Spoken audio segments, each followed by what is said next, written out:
দোল উপলক্ষে ভেষজ ছবি এঁকে চমকে দিলেন জাতীয় পুরস্কার জয়ী প্রাবন্ধিক শিক্ষক ডক্টর সায়ন্তন মজুমদার। লটকান বা দই গোটা গাছ আমাদের অনেকেরই পরিচিত। একে লিপস্টিক গাছ নামেও চেনেন অনেকে। এই ফলের বীজ থেকে পাওয়া যায় এক সুন্দর লাল রং। এজন্য একে সিঁদুর গাছ বলা হয়। সায়ন্তনবাবু সেই বীজ দিয়ে একটি হলুদ কাপড়ে ফুটিয়ে তুলেছেন শ্রী চৈতন্যদেবের প্রতিমূর্তি। তার প্রসারিত দুই হাতের মধ্যে দিয়ে প্রকাশ পাচ্ছে রাধাকৃষ্ণর প্রতিচ্ছবি। তুলি বা পেন পেন্সিলে নয়, শুধুমাত্র আঙুল দিয়ে এই দুর্দান্ত ছবিটি এঁকেছেন শিল্পী।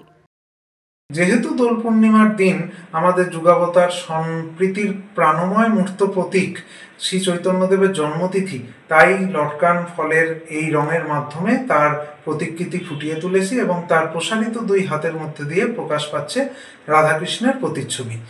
এর বর্তমানে যে চারিদিকে অসহিষ্ণুতা এবং বিদ্বেষের যে বাতাবরণ, সেখান থেকে মুক্ত হতে আমি ব্যবহার করেছি একটি কথাকে, যে সকলের চৈতন্য হোক। এর মধ্যে শ্রী রামকৃষ্ণদেবের কথার অনুষঙ্গ রয়েছে।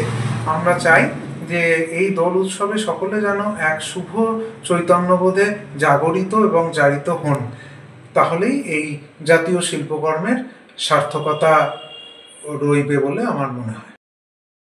নোবেলজয়ী অর্থনীতিবিদ অমর্ত্য সেনের মা অমিতা সেনের জীবনী গ্রন্থ রচনার জন্য গবেষণা করতে গিয়ে লটকান গাছের কথা জানতে পারেন। জানালেন জাতীয় পুরস্কার জয়ী এই প্রাবন্ধিক। আজ থেকে 14-15 বছর আগে যখন নোবেলজয়ী অর্থনীতিবিদ অমর্ত্য সেনের মা অমিতা সেনের জীবনী রচনার কাজে হাত দিই, সেই সময় গবেষণা করে জানতে পারি লটকান গাছের কথা।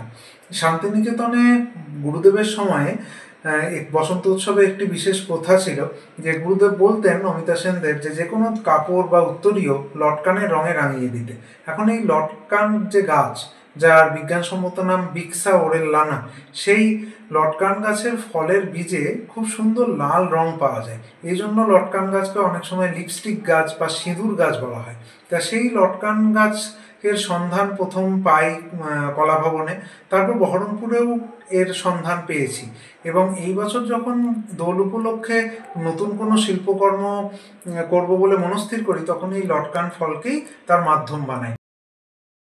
একটা সময় মুর্শিদাবাদ জেলার একটি প্রান্তীয় প্রাথমিক বিদ্যালয়কে শান্তিনিকেতনের মতো করে গড়ে তুলেছিলেন তিনি, যা দেখে খুশি হয়েছিলেন নোবেলজয়ী অর্থনীতিবিদ অমর্ত্য সেন। মুর্শিদাবাদ থেকে মামিনুল ইসলামের রিপোর্ট, দ্য ওয়াল।